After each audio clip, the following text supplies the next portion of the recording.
आज गोपाष्टमी का पावन पर्व मना रहे हैं और गौ माता को हम सब याद कर रहे हैं।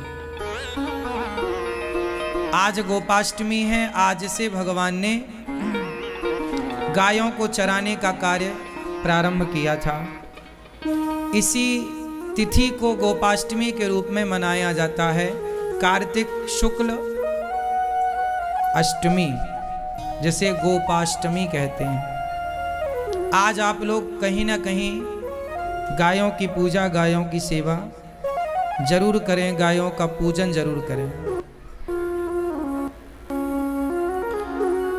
गायों की सेवा गोविंद की सेवा है। कभी कुछ करो ना करो, परंतु गाय की सेवा जरूर करना। थोड़ा ही सही गाय को सम्मानित करना। गाय का सम्मान क्या है? गाय की सेवा ही सम्मान है। घर में रखो, सेवा करो। कभी आप गौ की सेवा करो ना करो, पर आज गोपाष्टमी के दिन आज आप संकल्प लो मन में कि आज हम गौ दान का या गौ चारा का, गौ के लिए गौचर भूमि का संकल्प ले रहे हैं। और आप आज गोपाष्टमी के पावन पर्व में संकल्प ले लो, फिर उसे पूरा कभी भी कर लेना। पर आज मन में ठान लो कि आपके द्वारा एक गौदान होगा, या गौरी गोपाल गौशाला में गौचर भूमि के लिए आप 1 गज 2 गज भूमि देकर गायों के चरने के लिए, गायों के लिए घास के लिए आप गौचर भूमि 1 गज 2 गज 5 गज का मन बनाओ आज गोपाष्टमी के दिन, और गाय के लिए अपने पग आगे रखो। भगवान राम के वंश में एक राजा हुए हैं, रघु, जिन रघु के नाम से रघुवंश पड़ा। पहले इस वंश का नाम था सूर्यवंश। इस वंश, राम जी के वंश का नाम क्या है? सूर्यवंश। लेकिन सूर्यवंश में एक राजा हुए रघु, जिन रघु के नाम से रघुवंश नाम पड़ा। और भगवान राम का नाम एक है रघुवीर। तो रघुवंश में जो वीर हुए वो राम है, रघुवीर। राम जी का नाम है रघुवीर है, रघुनंदन। तो रघु के नाम, रघु के वंश में जो आए उनका नाम रघुनंदन है। रघुपति राघव राजा राम। तो रघुवंश इतना विशाल है कि भगवान राम को भी उस रघु जी के नाम से, ये रघु जी के पिता की बड़ी महिमा है। आज मैं आपको रघु का जन्म कैसे हुआ उसकी कथा सुना दूं आपको। रघु के पिता हैं दिलीप। रघु के पिता हैं दिलीप और रघु की मां है सुदक्षिणा।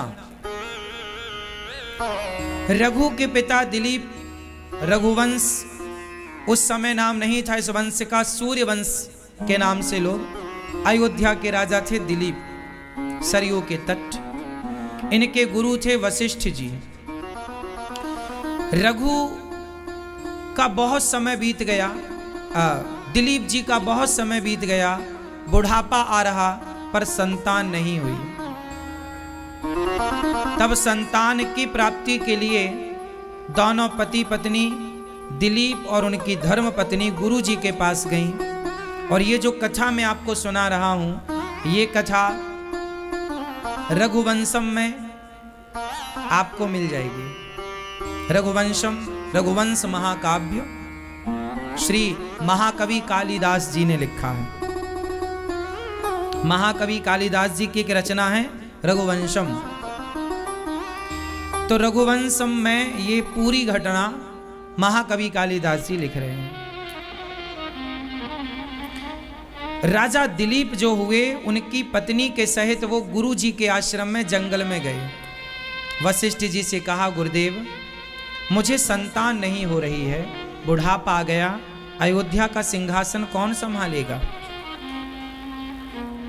तब गुरु वशिष्ठ जी ने कहा कि दिलीप तुमसे एक गलती हुई है, जिसके कारण तुम्हें संतान का सुख नहीं मिल रहा। दिलीप जी ने कहा महाराज गलती मुझे तो जानकारी नहीं, क्या गलती हुई? तब गुरु वशिष्ठ जी ने कहा कि बेटा तुम एक बार स्वर्ग से लौटते समय तुम्हें रास्ते पर कामधेनु गाय मिली, तो तुमने गाय को देखकर इग्नोर कर दिया। गाय को देखकर ना तो तुमने प्रणाम किया, तुम राजा हो, कोई प्रणाम करे गाय को ना करे। देखो जी, मुसलमान गाय को प्रणाम करे ना करे ठीक है, लेकिन हिंदू जहां भी गाय को देखे वहां प्रणाम करे, क्योंकि तुम्हारे लिए वो माता है। गावो विश्वस्य मातरा। कोई क्रिश्चियन प्रणाम ना करे तो समझ में आता है, कोई मुसलमान प्रणाम ना करे तो समझ में आता है, पर सनातनी तो कम से कम गाय का सम्मान करे। कोई गाय को काटता हो तो काटता हो, कोई गाय का मांस खाता हो तो खाता हो, पर तुम तो जानते हो ना कि गाय की महिमा क्या है। वो काटने और खाने वाले शायद ना जाने कि क्या महिमा है गाय की, पर तुम तो कृष्ण भक्त हो, तुम्हारे तो भगवान ने गाय की सेवा की, गायों को चराया। तुम्हारे पास तो एक त्योहार है जिस त्योहार में गाय की पूजा होती है, और वो त्योहार है गोपाष्टमी। तो राजा दिलीप तुम राजा हो, तुम्हारे पास गाय बैठी है अगल बगल और तुम आ रहे हो, तो तुम्हारा धर्म है कि गाय को प्रणाम करना। राजा दिलीप गुजर गए, कामधेनु नाम की गाय को प्रणाम नहीं किया, तो गाय ने कह दिया कि राजन तुमने हमें प्रणाम नहीं किया, अब जब तक तुम हमारी शरण में नहीं आओगे तब तक तुम्हें संतान नहीं होगी। यह गाय ने बोल दिया। राजा दिलीप का बुढ़ापा आ रहा था पर संतान नहीं हुई। गुरु वशिष्ठ जी ने कहा कि तुम्हें संतान तब होगी जब तुम गाय की सेवा करोगे। तो अब दिलीप जी ने कहा कि मैं कामधेनु को कहां ढूंढने जाऊं। वशिष्ठ जी ने कहा कामधेनु को मत ढूंढो, कामधेनु की बेटी हमारे आश्रम में रहती है, नाम है नंदिनी। नाम क्या है? वशिष्ठ जी के पास एक गाय थी, नाम था नंदिनी, वो कामधेनु की बेटी है। तुम इसे लो और इसकी सेवा करो। अब वहां एक राजा, एक दिलीप अयोध्या के राजा, उन्होंने अपना राज सिंहासन छोड़कर और गुरु जी की गाय लेकर जंगल में चराते हैं। जहां जहां गाय जाती है पीछे पीछे जाते हैं, जो गाय खाना चाहती है खिलाते हैं। जब गाय पानी पीती तब राजा दिलीप पानी पीते, जब गाय बैठती तब राजा दिलीप बैठते, जब रात को गाय लेटती तब राजा दिलीप लेटते, जब गाय खाती तब राजा दिलीप खाते, जब खड़ी होती तो दिलीप। मतलब गाय जैसा जैसा करती राजा दिलीप ऐसी सेवा कर रहे थे कि गाय जब खाती तब ये खाते, और जब गाय बैठती तब ये बैठते, गाय खड़ी तो ये भी खड़े। जहां गाय वहां राजा दिलीप। एक अयोध्या राज्य, उस समय अयोध्या पूरी दुनिया की राजधानी थी, सम्राट थे राजा दिलीप, लेकिन गाय के पीछे पीछे। वो गाय के पीछे डोल रहे थे जो गाय आज आपके गली मोहल्ले में फुटपाथ पर घूमती है। ये उस गाय की महिमा है। राजा दिलीप गाय की सेवा करने लगे और इतनी सेवा की, सवेरे से लेकर जब तक गाय चरकर पूरा पेट भर कर नहीं आती तब तक वो गाय को हाथ फेरते, गाय को लाड़ लड़ाते, प्यार करते, खूब सेवा। नंदिनी प्रसन्न होने लगी राजा दिलीप की सेवा से। अच्छा, आपको पता है सेवा करने से गाय प्रसन्न होती है? पता है आपको? आप बढ़िया खिलाओ पिलाओ, गाय का ख्याल रखो, गाय अपने आप आपको पहचानने लग जाती है। नया आदमी जाएगा तो गाय बिल्कुल ऐसे ऐसे करेगी, लेकिन आप पानी चारा देने वाले हैं ना, तो आप जाएंगे तो चाटने लग जाएगी आपको। गाय का वो आपके प्रति प्यार है, चाटना। एक घटना घट गई राजा दिलीप के साथ, और वो घटना ये थी कि एक दिन गाय चरते चरते थोड़ा जंगल में आगे चली गई और राजा दिलीप एक सुंदर पुष्प को देख रहे थे। वो पुष्प इतना सुंदर था कि उसे देखने में गाय कब आगे चली गई पता नहीं, और आगे गई तो एक शेर ने गाय को पकड़ लिया। नंदिनी को शेर ने दबोच लिया, और शेर तो जानते हैं यहां पकड़ता है, सीधा गर्दन पे अटैक करता है। शेर चढ़ जाता है ऊपर और गाय को या जो भी मिल जाए उसे वो गिरा लेता है और उसकी गर्दन पर लटक जाता है। तो शेर नंदिनी को गिरा करके, और वो गर्दन को पकड़ने वाला ही था कि नंदिनी ने जोर से रम्हाया, मां, ऐसे रम्हाया तो राजा दिलीप का ध्यान पुष्प से हटा। कहा नंदिनी, आगे बढ़े तब तक तो शेर ने दबा लिया। राजा दिलीप ने अपना धनुष बाण निकाला। राजन रुक जाओ, शेर, यदि तुमने मेरी नंदिनी गाय को क्षति पहुंचाई तो मैं तुम्हें मार दूंगा। अब वहां शेर और दिलीप का संवाद होता है, वो जरा सुनिएगा। महाकवि कालिदास ये सब लिख रहे हैं, रघुवंशम में चरित्र है। वहां पर राजा दिलीप ने शेर से प्रश्न किया, तुम इसे नहीं खा सकते। तो शेर ने राजा दिलीप से बात की। शेर ने कहा, मैं क्यों नहीं खा सकता, जंगल में जो भी मुझे मिल जाए वो मैं उसे खा सकता हूं, मेरा अधिकार है। ये मैं भूखा हूं बहुत दिन से। दिलीप ने कहा, शेर ने कहा, मैं बहुत दिन का भूखा हूं, आज ये गाय मिली है, आज मैं इसे खाकर अपनी भूख मिटाऊंगा, और तुम अपना भला चाहते हो तो यहां से चले जाओ, मुझे खाने दो। राजा दिलीप ने कहा, माना कि तुम्हारा अधिकार है क्योंकि तुमने पकड़ा है। भाई जंगल में शेर जिसको पकड़ ले ईमानदारी से तो वो शिकार उसी का हुआ। राजा दिलीप ने कहा, ना, तुम्हें यदि खाना ही है, पेट भरना ही है, तो एक काम करो, मुझे खा लो। राजा दिलीप ने कहा कि तुम गाय को छोड़ दो और मुझे खा लो। शेर ने कहा, ना, मैं गाय को छोड़ दूंगा तो तुम भी भाग जाओगे और गाय भी भाग जाएगी, इसलिए मैं तुम्हें भी खाऊंगा और गाय को भी खाऊंगा। राजा दिलीप ने कहा, आप विश्वास कीजिए, मैं वचन दे रहा हूं, ये रघुकुल की रीति है, हम सूर्यवंशों की रीति है कि हम वचन देते हैं तो उसे निभाते हैं। हम तुम्हें वचन दे रहे हैं कि मैं इस गाय को गौशाला में सुरक्षित छोड़कर, गुरुजी के पास छोड़कर, कि रास्ते में से कोई संकट ना आए, छोड़कर मैं तुरंत वापस आऊंगा और तुम मेरा मांस खा लेना। शेर मान गया, ठीक है मैं गाय को छोड़ रहा हूं, और नंदिनी को उसने छोड़ दिया। और जब नंदिनी को छोड़ा, राजा दिलीप की ओर झपटा। राजा दिलीप चुपचाप खड़े हैं, कोई अपने बचाव में कुछ कर नहीं रहे हैं।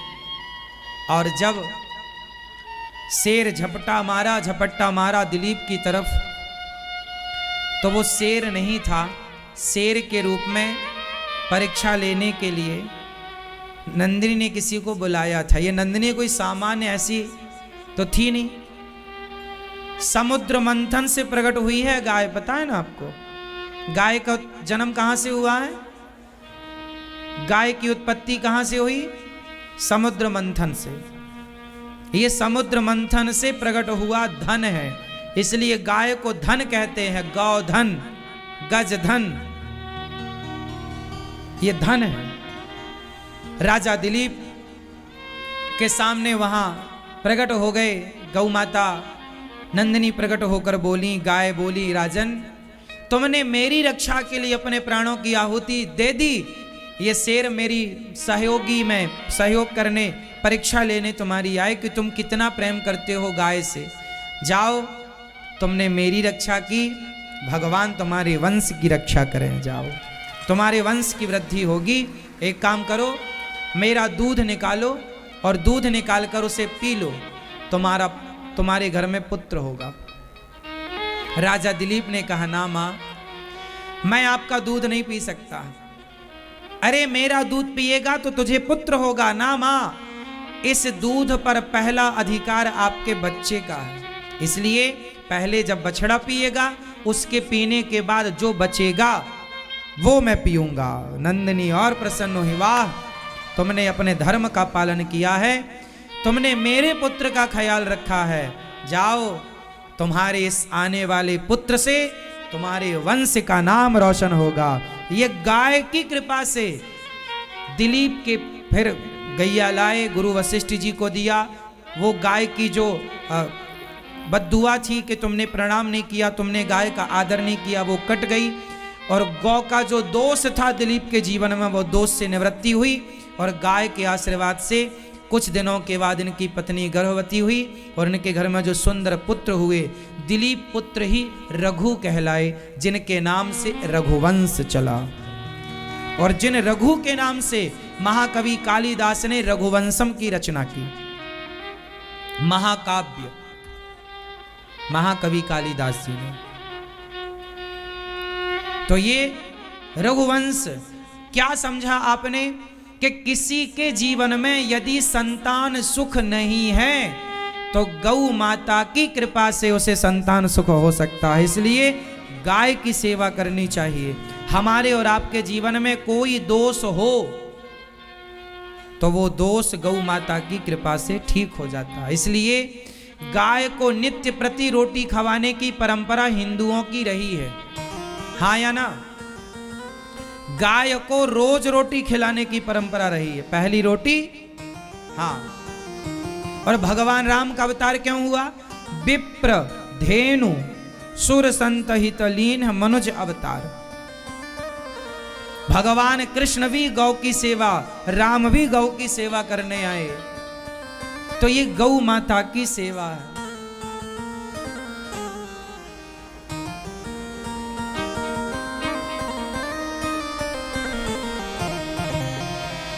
इसलिए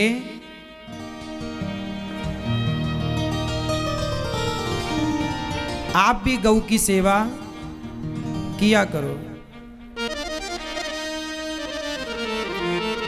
आप भी गौ माता के लिए छोटा सा घर में स्थान दो गाय के लिए, ताकि गाय की सेवा हो, गौशाला हो आपके यहाँ। और आप भी गौशाला, गौरी गोपाल गौशाला है, आप भी आज गौदान, आज यहाँ बहुत सारे भक्तों ने गौ माता की सेवा की, गौरी गोपाल गौशाला में आकर गायों से आशीर्वाद लिया। गौ माता का आशीर्वाद आप भी लें, अपने बच्चों को भी दिलाएं, और आप सब भी गौ सेवा कर पुण्य के भागीदार बने। जीवन में कोई दोष हो तो गाय उस दोष से मुक्त कर देती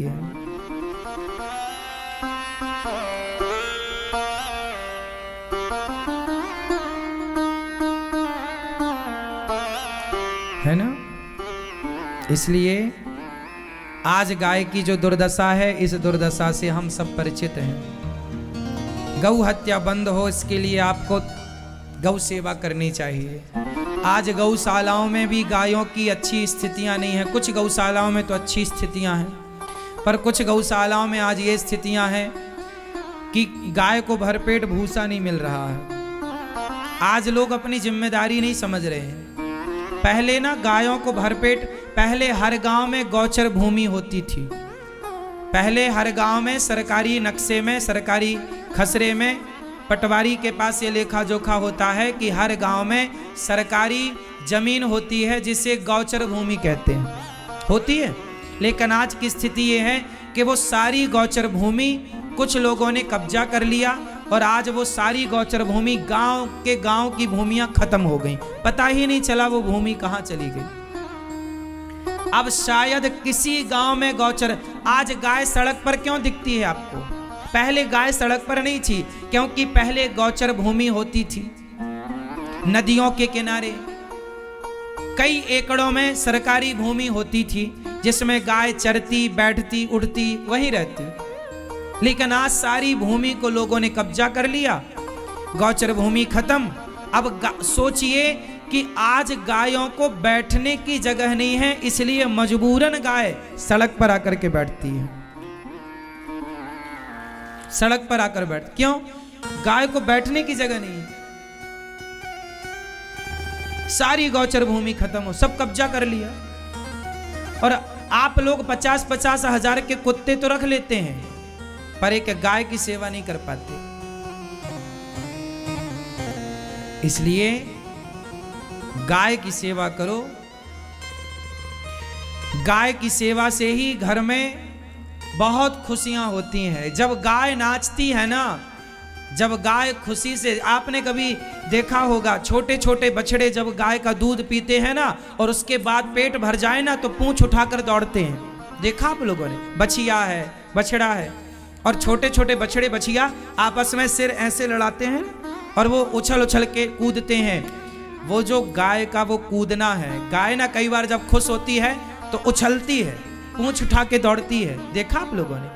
वो गाय की खुशी, जिसके घर में गाय उछलती कूदती नाचती खेलती है, उसके घर में उसी तरह परिवार के लोग उछलते कूदते नाचते खेलते हैं गाय के आशीर्वाद से। गाय जिस घर में सुखी है उस घर में व्यक्ति सुखी जरूर होगा। जिस घर में गाय सुखी है उस घर में व्यक्ति सुखी जरूर होगा। इसलिए आप लोग थोड़ी सी जगह गायों के लिए रखो, और गौशालाओं में यदि आप नहीं रख पाते घर पर तो अपने नाम की एक गाय गौशाला में रखो, और 1 गज 2 गज, अभी गौचर भूमि गौरी गोपाल गौशाला में अब गाय ज्यादा हो गई हैं तो गौचर भूमि की जरूरत है, तो आप भी 1 गज 5 गज 2 गज जो आपकी श्रद्धा, आप गायों के लिए गौचर भूमि दे सकते हैं कि आपकी ओर से 1 गज 2 गज भूमि खेत की जरूरत है गायों के लिए, जहां चारा बोया जाएगा, जहां चरेगी गाय, खाएगी खेलेगी, तो आप भी घर पर रखो। वरना गौरी गोपाल गौशाला आपकी गौशाला है, आप अपनी गाय यहाँ रखो और यहाँ पर आप गाय की सेवा करो। हाँ,